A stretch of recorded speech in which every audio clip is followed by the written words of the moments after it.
मुरारी बापू के मेरे पास कई स्ट्राइक आ चुके हैं। मैंने कुछ वीडियो, एक दो वीडियो ही बनाए थे जिसमें उन्हीं की बात मैंने रखी थी। मैंने अपनी बात भी नहीं रखी थी। हमने कहा था कि इन्होंने बोला था कि कृष्ण कोई धर्म संस्थापक नहीं है और उनका फैमिली जो है कृष्ण का दारू पी करके सड़कों पर लेटा रहता था, बच्चे भी। अब मत कहवाओ मुझसे, ऐसा ऐसा बात तो उन्होंने कहा था। उन्होंने स्मशान में शादी कराई। ये बातें मैंने उसमें वीडियो में कही थी, इसी बात को एक्सप्लेन कर दिया था हमने। तो पुराण में उसने कोई, मैंने कहा ये भी कहा कि उसने कोई गलत नहीं कहा कि कृष्ण बलराम दारू पीते थे, मदिरा पीते थे, मदिरापान करते थे, कृष्ण मदिरापान करते थे। ये तो साफ पुराण में लिखा हुआ है। लिखा हुआ है ना। तो जो लिखा हुआ है, बलराम ने मदिरा के नशे में रोमहर्षण सूत का वध किया, ये बात लिखा हुआ है पुराणों में, महाभारत में, सब जगह मिल जाएगा आपको। आम जनता नहीं जानती, लेकिन उस बात को ही उसने कहा था कि वो पढ़ा लिखा है। तो ठीक है, पढ़ा लिखा था, उसको लगा कि हमको थोड़ा आधुनिक बनना चाहिए, प्रोग्रेसिव बात कहनी चाहिए, तो प्रोग्रेसिव बात उसने कही थी। अब उसके बाद लेकिन जो लोग हैं उन लोगों ने उसको चहेटा उसको, तो उसने माफ़ी मांगी। तो ठीक है, तूने माफ़ी मांगी, कोई बात नहीं है। तो तूने माफ़ी क्यों मांगी फिर? जो चीज़ शास्त्र में लिखी ही हुई है, तूने उसी बात को कहा, तो तूने माफ़ी क्यों मांगी? सवाल तो ये है।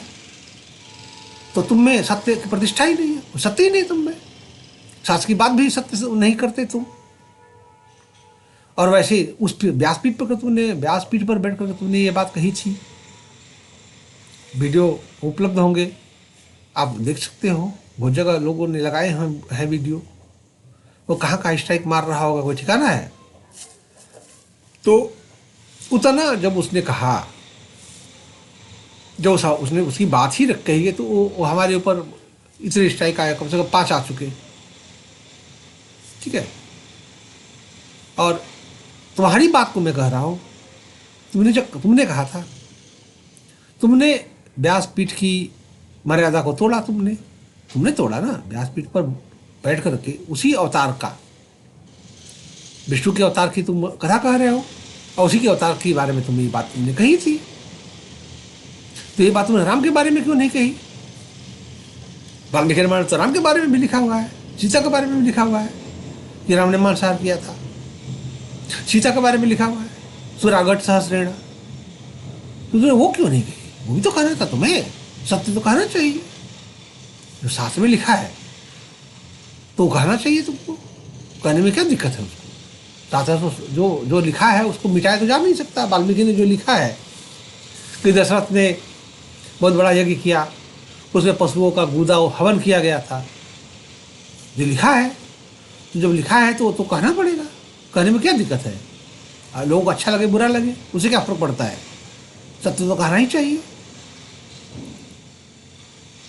वाल्मीकि रामायण में लिखा है कि इक्ष्वाकु वंश में मनु के पुत्र इक्ष्वाकु के पुत्र विकुक्षी खरगोश खा गए मार करके। तो ये लिखा है जब उसमें, यदि आप कहते हैं तो आप पाप तो करते नहीं, आप तो रेफरेंस देते हैं ना, ये उस ग्रंथ में लिखा है, मैं वही कह रहा हूँ।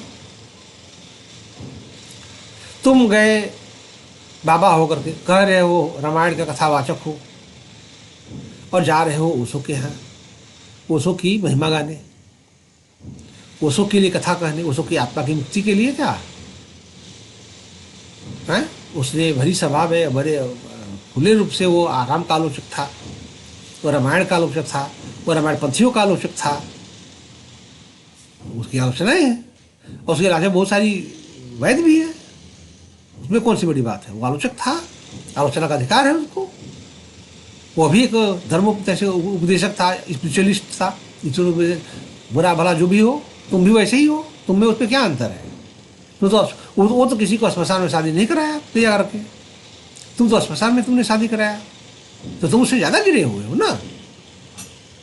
ओशो ने कम से कम किसी की अस्पताल में तो शादी नहीं कराई, मुरारी बापू ने तो अस्पताल में शादी कराई। तो मुरारी बापू तो ज़्यादा गिरा हुआ है ना। अच्छा, ओशो ने, सब ओशो को पता था, क्या उसने नहीं पढ़ा था? सब पढ़ा था उसने।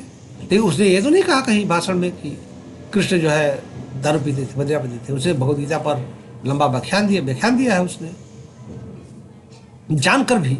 वो जानता है कि वो कोई बड़ी बात नहीं है, मदिरा पीना कोई बड़ा गुनाह नहीं है, वो जानता है।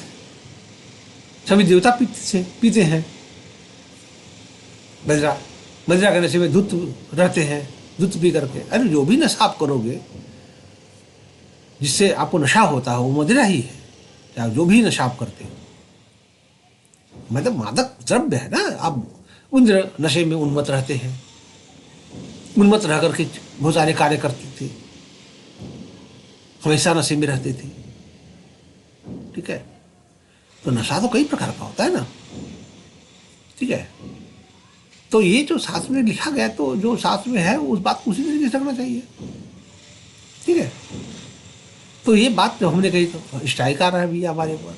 तुम डरे हुए छोटे आदमी से, तुम इतने बड़े कथावाचक हो, तुम्हारे 20 लाख रुपए फीस लेते हो कथा का। और लोग जो कह रहे हैं बात सच्ची तुम्हारे बारे में, तो तुमको बुरा लग रहा है। एक तो तुम कथा कह रहे हो, तो कथा से खुद ही तुमने बहुत बड़ा अपना एम्पायर बनाया है, कथा का करके मनोरंजन करते हो। कथा क्या कहते हो? उसी कथा से तुम जो है शेर व शायरी गाते हो। तुमको रामायण में तो टेस्ट मिलता नहीं है, तो रस लेना है और उसको दूसरे लोगों को भी रस देना है, और रामायण में रस है नहीं। थक गए हो तुम रिपीट करते करते, तो कहाँ से रस निकालें हम? उसमें रस उतना है नहीं, तो तुमको शेर व शायरी कहना पड़ता है, मुझे मुशायरा करना पड़ता है। तो मुशायरा करते हो, फिर व्यासपीठ से बैठकर अल्लाह अकबर भी करते हो ना। तो तुम्हारे बारे में जब कोई बोलता है तो बहुत नागवार लगता है। क्यों नहीं बोले भाई? तो मेरे बारे में बोलो, मुझे बुरा नहीं लगेगा। मैं जैसा हूँ वैसा हूँ। मुझे जो क्रिटिसिज्म करना होता है मैं करूँगा, करता हूँ मैं, और मैं शास्त्रों के अनुसार करता हूँ। शास्त्र में जो लिखा है, शास्त्र का जो मैं रेफरेंस देकर करता हूँ। भारत में ये परंपरा है, भारत में ये परंपरा है। क्या बौद्ध धर्म ने यज्ञों की आलोचना नहीं की? वैदिक धर्म की आलोचना नहीं की ना? ये सब नहीं मानते थे वो, उनका धर्म भी चला इस देश में। ठीक है, सत्य होना चाहिए। बुद्ध में सत्य था, तुम में नहीं था। तुम यज्ञ करके भी तुम्हें सत्य नहीं था। यज्ञ सारा तुम्हारा जो है कर्मकांड जो है मिथ्या था, उसमें शक्ति भी नहीं थी, वो अपनी भी रक्षा कर पाए। तो जहाँ सत्य है, सत्य तो जो भी होगा वो प्रिवेल करता है। सत्य हो, सत्य जैसा भी हो, वह प्रिवेल करता है। तो सत्य है कि तुम गिर गए हो, तुम वो कथावाचक नहीं हो। कथावाचक की सारी मर्यादाओं को तुमने तोड़ डाला है। उसी राम की कथा कहते हो, उसी राम की कथा में रामायण को मर्यादा पुरुषोत्तम कहा गया है, और वो शास्त्रों की मर्यादा बनाने के लिए आए, समाज में मूल्यों की मर्यादा बनाने आए ना, मर्यादा की स्थापना करने आए थे। मनु का जो वर्णाश्रम व्यवस्था थी उसको स्थापित करने आए थे। तो वर्णाश्रम व्यवस्था को मानने वाले राम है, वाल्मीकि रामायण में है, रामचरितमानस में है, दोनों ही ग्रंथों में है, सारी दुनिया जानती है। तो तुम उस मर्यादा को नहीं मानोगे, कथा उन्हीं की कह रहे हो, तो तुम्हें मानना पड़ेगा। जब वो मर्यादा है कि अग्नियाँ अलग अलग होती हैं, ग्राहपत्य अग्नि अलग होती है, उसका स्वरूप अलग है। यज्ञ में जो अग्नि होती है वो अलग होती है, जो श्मशान की अग्नि होती है वो अलग होती है। तो तुम जोड़ों की शादी करा रहे हो अपने को, क्या बनने के लिए? प्रोग्रेसिव बनने के लिए, कि मैं प्रोग्रेसिव बनने के लिए सेकुलर भी बन रहे हो, अल्लाह अकबर गा करके, है ना। और किसके पीठ में बैठे हो? व्यास पीठ में बैठे हो। एक परंपरा के अनुसार नहीं चल रहे हो, तो परंपरा है व्यासपीठ की बात। व्यासपीठ वैसे ही मिथ्या है, तुम्हें कोई सत्य नहीं रह गया है। तुम भी जानते हो कि वेद व्यास ने सबकी रचना नहीं की। सब पुराणों में जो कंट्राडिक्शन जिस तरीके से है, जिस तरीके से उनका लेखन है, झूठ है उसमें तमाम, तो व्यास ने उसकी रचना नहीं की थी। ये तुमको मानना, तुम जानते हो अच्छी तरीके से, तभी तुम मिथ्या कथावाचक और भांड की तरह बैठे हुए हो और सीट पर बैठ करके कथा कर रहे हो। कौन सी कथा कर रहे हो? किसकी कथा कर रहे हो? जब मर्यादा पुरुषोत्तम की, और उसकी मर्यादा को तुम खुद तोड़ रहे हो। तुम्हें उसकी मर्यादा एक भी नहीं है। न तो वाणी की तुम्हारे पास मर्यादा है, न कथा की मर्यादा रह गई तुम्हारे पास, न तुम्हारे आचरण की मर्यादा है। तीनों ही मर्यादा तुम्हारे पास नहीं है, और तुम कथा कह रहे हो मर्यादा पुरुषोत्तम राम की। तो इसकी आलोचना क्यों नहीं की जाएगी? की जाएगी। तो ये बात जो है मोरारी बाबू को समझ लेना चाहिए कि लोग बैठेंगे थोड़े ही। जब तुम चीज़ों को नहीं, तुम्हारे अंदर सत्य नहीं होगा तो उसकी आलोचना की जाएगी।